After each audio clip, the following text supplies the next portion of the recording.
The second family is the short weapons. So many people call it Maori clubs, but the short weapons in Maori warfare, you cannot really say that they are clubs, because they are something special. They are somewhere between a club and a knife, you could say. Because this is, of course, this is a wahaika, this is one variation of that. There's also the patu and many other variations of it, of different material, hardwood, whalebone, greenstone, and also greystone. So the patu and wahaika and similar weapons like that, they were for close quarter combat. You would have them in your belt, ready to be used in close quarters. They were used for duel, they were used for warfare.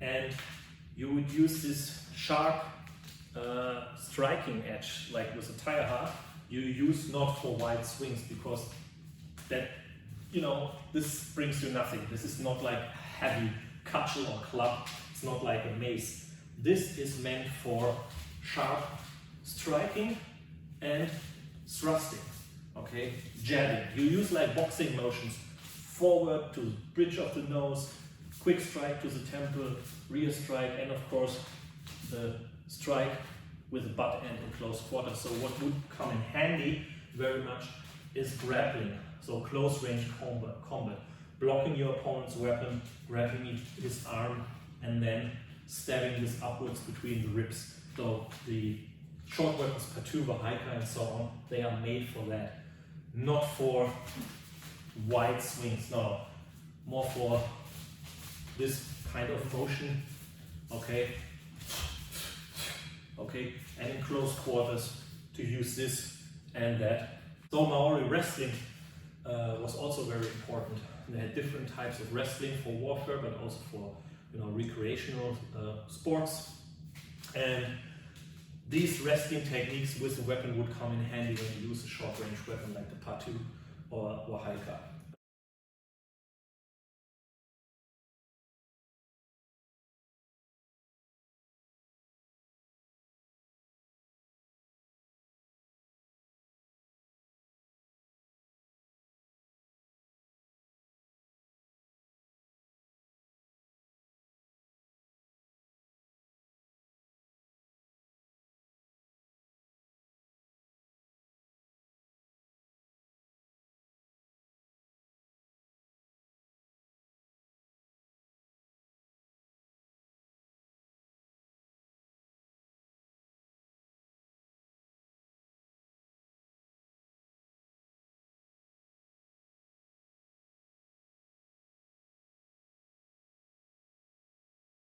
Sometimes the patu, especially when you fought against longer weapons, or if your opponent has a taiaha or koikoi, you would try to have some extra protection.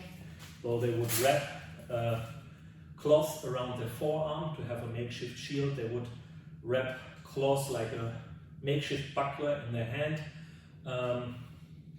Sometimes they would have like a special made forearm protection.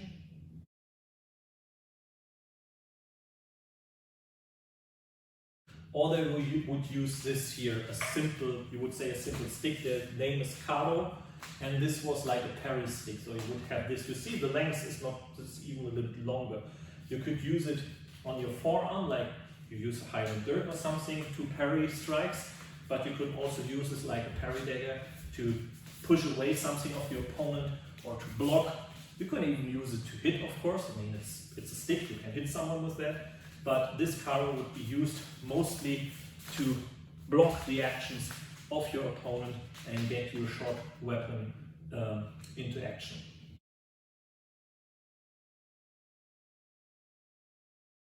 So these are the two big families, the long-range weapons or two-handed weapons and the one-handed or short-range weapons. I mentioned missile or projectile weapons. Then we also have what I would call a third family. That's not an official structure. It's just what I say. But I would count this as a separate family.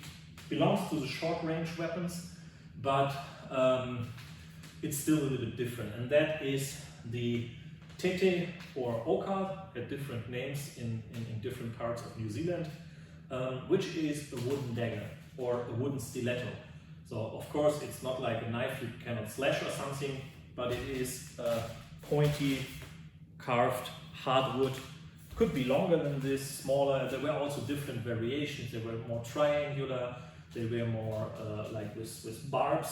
Same also with a tau. They could have barbs, so like hooks to inflict more damage. But that you would have tucked in your war belt, somewhere hidden on the side or on the back. And when you come in close, you pull this out when you are in a grappling range, or you pull your opponent to the ground, and then you use this, and then you stab. Of course, you could use it also in open fight to parry and to thrust. Parry with your forearms, thrust with that, but generally speaking, this would be, as I understood it, more like a backup, ready as a surprise, similar to the Highland Dirt. You can, or the Irish Skian, you can fight with a Highland Dirt and an Irish Skian in open fight, like in a duel, but the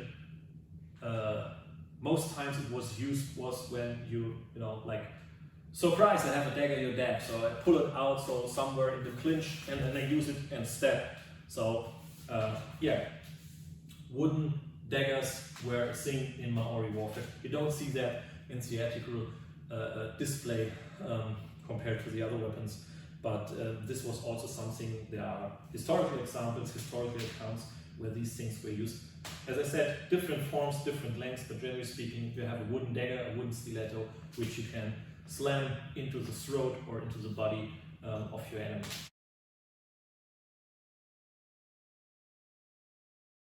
So I hope you enjoyed the little journey into the martial arts world of the Maori. As I said, I'm really interested in this topic for a long time, and I'm quite happy that now I finally really get tons of information each day. And yeah, so I'm happy to share this with you. So if you have any questions, you know, comment in the comment section below. So thanks for watching, and see you in the next video.